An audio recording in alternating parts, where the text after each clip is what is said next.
সবাইকে আমন্ত্রণ জানাচ্ছি এবি নিউজ প্রাইম সংবাদে। আপনাদের সঙ্গে আছি আমি তাবস্সুম মানিকা। শুরুতেই জানিয়ে দিব সংবাদ শিরোনাম।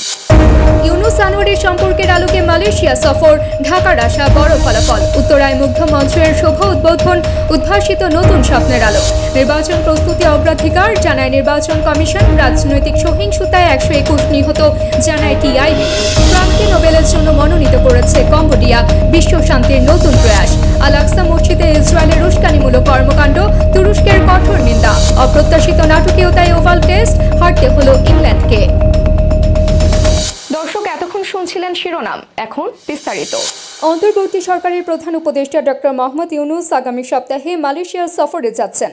এ সফরে মালয়েশিয়ার প্রধানমন্ত্রী আনোয়ার ইব্রাহিমের সঙ্গে ব্যক্তিগত সম্পর্কের ভিত্তিতে দুজনের মধ্যে যে সুসম্পর্ক গড়ে উঠেছে সেটাকে কাজে লাগিয়ে কিছু গুরুত্বপূর্ণ ফলাফল প্রত্যাশা করছে সরকার। সোমবার রাজধানীর ফরেন সার্ভিস একাডেমিতে জুলাই গণ অভ্যুত্থান দিবস 2025 শীর্ষক অনুষ্ঠানে সাংবাদিকদের সঙ্গে আলাপকালে এমনটাই জানানো হয়।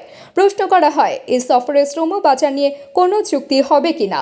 উত্তরে পররাষ্ট্র উপদেষ্টা মোহাম্মদ তৌহিদ হোসেন বলেন, এখনই বলতে পারছি না চুক্তি সই হবে কিনা, তবে আমরা আশাবাদী অনেক সমস্যা আমরা দূর করতে পারবো, কারণ এটি একটি উচ্চ পর্যায়ের সফর এবং দুজনের মধ্যে একটা কেমিস্ট্রি রয়েছে, সেটাকে কাজে লাগানোর চেষ্টা করছি। প্রধান উপদেষ্টা আগামী 11 থেকে 13 আগস্ট মালয়েশিয়া সফর করবেন, যা হবে দ্বিপক্ষীয় সম্পূর্ণ এক সম্পর্ক উন্নয়নের পূর্ণাঙ্গ সফর। ঢাকার উত্তরায় সূচনা হলো এক নতুন দিগন্তের, যেখানে প্রতিফলিত হবে স্বাধিকার ও গণতন্ত্রের চেতনা। মুগ্ধ মঞ্চের উদ্বোধনের মধ্য দিয়ে সেই স্বপ্ন পাতা বাস্তবে নিচ্ছে। এই মঞ্চটি নির্মিত হয়েছে উত্তরার প্রাণকেন্দ্রে শহীদ মীর মাহফুজুর রহমান মুগ্ধের স্মৃতিকে স্মরণ করে, যেন তিনি থেকে যান এক অনুপ্রেরণার আলোর ঝলক হিসেবে। সোমবার এই ঐতিহাসিক দিনটির সাক্ষী হয় উত্তরার মানুষ। সরকারের মৎস্য প্রাণী সম্পদ মন্ত্রণালয়ের উপদেষ্টা ফরিদা আক্তার মঞ্চটির উদ্বোধন করেন। তিনি বলেন, মুগ্ধ মঞ্চ আমাদের মনে করিয়ে দিবে, কোনো স্বৈরাচারী শাসন ব্যবস্থায় দেশের মাটিতে টিকে থাকতে পারে না। সরকারের পরিবর্তন আসুক বা না আসুক, দেশের অন্তরাত্মা টিকিয়ে রাখতে হবে সাংস্কৃতিক ও গণতান্ত্রিক চেতনা। দেশের সব স্তর থেকে ফ্যাসিবাদের বিষ বৃক্ষকে রোপণ করতে হবে চিরদিনের জন্য উচ্ছেদ করে। জুলাই থাকবে, এটা মনে করিয়ে দেবে যে কোনো স্বৈরাচারী ব্যবস্থা, সরকার তো বটে, কোনো স্বৈরাচারী ব্যবস্থা, ফ্যাসিবাদী ব্যবস্থা এদেশে টিকতে পারবে না। মীর মুগ্ধরা সেটা ঠেকিয়ে দেবে। সেটাই আমরা 15 বছর তারা থেকেছে, 17 বছর তারা থেকেছে, মানুষ কথা বলেনি। এটার মানে এই না যে আগামীতে যারা আসবে তারা একইভাবে থাকতে পারবে। কাজে এই মঞ্চটা সেই কথাটা বলে। আমি তাই এই মঞ্চে দাঁড়িয়ে আমি অনেক ধন্যবাদ জানাচ্ছি যে আমাকে আমন্ত্রণ জানিয়েছেন। তরুণ ভোটারদের জন্য নতুন আশা জাগানোর পাশাপাশি দেশের রাজনৈতিক অঙ্গনে এক নতুন অধ্যায়ের সূচনা করতে যাচ্ছে নির্বাচন কমিশন। আসন্ন ত্রয়োদশ জাতীয় সংসদ নির্বাচনকে সামনে রেখে ভোটার তালিকা হালনাগাদ থেকে শুরু করে সরঞ্জাম কেনাকাটা সবকিছুই তারা আগামী সেপ্টেম্বরের মধ্যে সম্পূর্ণ করতে চায়। এ ব্যাপারে বিস্তারিত জানাতে গিয়ে সিনিয়র সচিব আক্তার আহমেদ বলেন, নির্বাচন কমিশনের সিদ্ধান্তের ওপর সবকিছু নির্ভর করে। যখন এই সিদ্ধান্ত নেবে তখনই জানানো হবে। তিনি বললেন, সব প্রস্তুতি মূলত নির্বাচন কেন্দ্রিক। আমাদের অনেক কিছুই এখনো চলমান, যেগুলো ইতিমধ্যেই শুরু হয়েছে সেগুলো সম্পর্কে আপনাদের জানাচ্ছি। ভবিষ্যতে কি আসবে সেই বিষয়েও আপডেট দেওয়া হবে।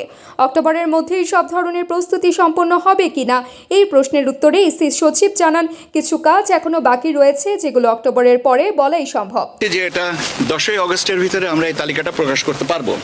এখানে দুটো তালিকা থাকবে, যারা নিবন্ধিত হয়েছেন আগের বাদ পড়া ভোটার এবং যাদের নাম কর্তন করা হয়েছে, এই দুটো তালিকায় আমরা প্রকাশ করব, যাতে দাবি বা আপত্তি কোনো কিছু থাকলে সেটা আমরা নিষ্পত্তি করে 31শে আগস্টের ভিতরে আমরা এটাকে ফাইনালাইজ করব। কাজে টাইমলাইনটাও আপনাদেরকে বলে দিলাম। আর এরপরে যে এদিকে গত বছরের আগস্ট থেকে চলতি বছরের জুন পর্যন্ত 11 মাসে সারা দেশে 471টি রাজনৈতিক সহিংসতার ঘটনায় মোট 121 জন নিহত এবং 5189 জন আহত হয়েছেন বলে জানিয়েছে ট্রান্সপারেন্সি ইন্টারন্যাশনাল বাংলাদেশ। সোমবার রাজধানীর মাইডাস সেন্টারে টিআইবির সম্মেলন কক্ষে আয়োজিত নতুন বাংলাদেশ কর্তৃত্ববাদী সরকার পতন পরবর্তী 1 বছরের ওপর পর্যবেক্ষণ শীর্ষক গবেষণা প্রতিবেদন প্রকাশ অনুষ্ঠানে এসব কথা জানানো হয়। যে এনসিপি নিবন্ধনের শর্ত পূরণেও ব্যর্থতা লক্ষ্য করা গেছে।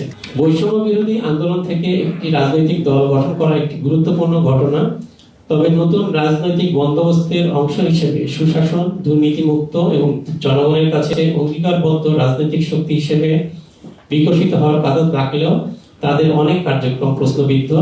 তার মধ্যে অর্থের উৎসের ক্ষেত্রে অস্বচ্ছতা, দলবাজি, দখলবাজি, চাঁদাবাজি, অনিয়মের বিদ্যমান সংস্কৃতি ধারণ করে এই দলটি আত্মঘাতী পথে ধাবিত হচ্ছে।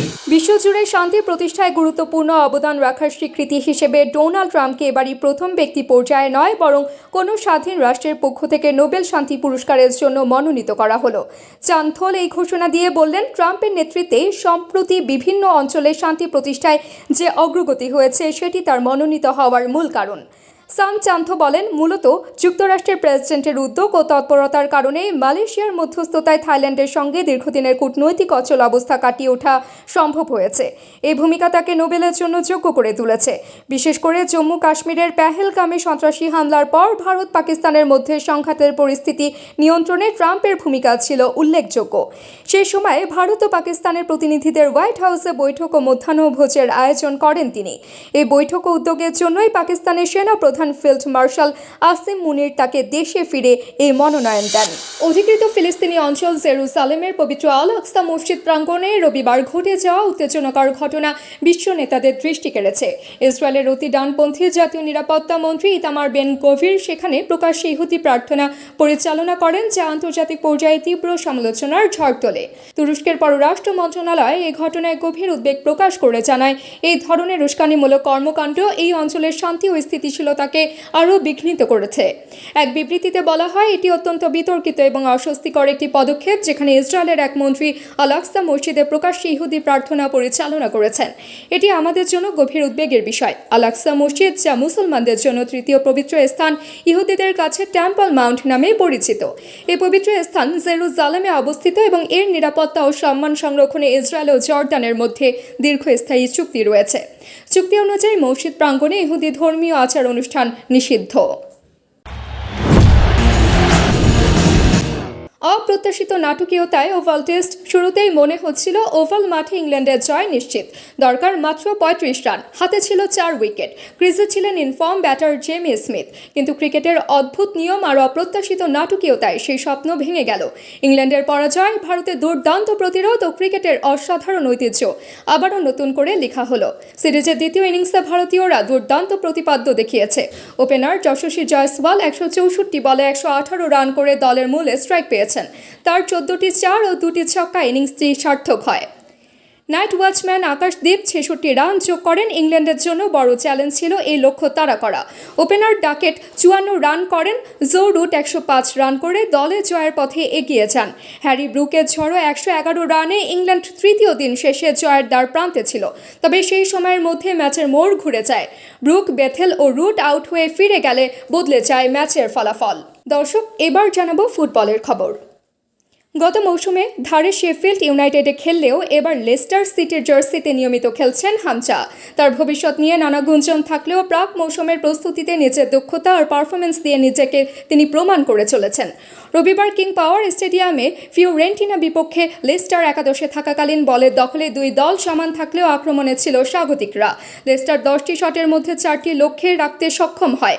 অন্যদিকে ফিওরেন্টিনা 7টি শট নিয়েও একটি লক্ষ্য ভেদ করতে পারেনি। হামচা চৌধুরীর পাস থেকে দুর্দান্ত এক গোল করেন 21 বছর বয়সী আব্দুল ফাতাইউ। ডান প্রান্ত থেকে উঠে আসা ক্রসে বলটি নিয়ন্ত্রণে নিয়ে একক প্রচেষ্টায় রক্ষণকে পরাস্ত করেন তিনি। ম্যাচ জুড়ে রক্ষণে দৃঢ়তা দেখানোর পাশাপাশি আক্রমণেও গুরুত্বপূর্ণ ভূমিকা পালন করেন হামচা। দর্শক, এতক্ষণ আমাদের সঙ্গে থাকার জন্য ধন্যবাদ। সর্বশেষ সংবাদ পেতে ভিজিট করুন আমাদের ওয়েবসাইট www.abnewsinternational.com এ। সেই সঙ্গে নিয়মিত ভিডিও নিউজ পেতে আমাদের ফেসবুক পেজ ও ইউটিউব চ্যানেলে চোখ রাখুন।